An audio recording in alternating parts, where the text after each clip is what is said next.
அது தனி. ஆனால் படிக்கும்போது என் பிள்ளைகள் மக்கள் இயக்கமாக மரம் வளர்த்தலை உருவாக்குவேன்.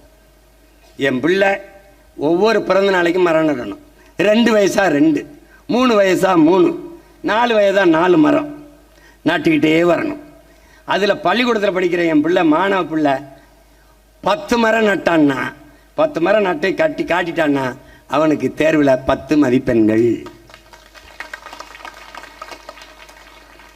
100 மரங்களை நட்டு வளர்த்துட்டான்னா அவன் சிறந்த தமிழ் தேசிய குடிமகன் விருது.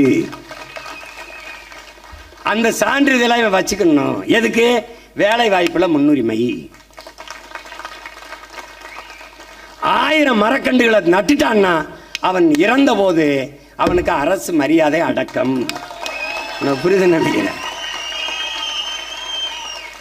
கண் தானம் பண்ணினான், இரத்த தானம் பண்ணினான், உறுப்பு தானம் பண்ணினான், உடல் தானம் பண்ணினால் அவன் இறுதி மரியாதை அரசு மரியாதையாக செய்யப்படும்.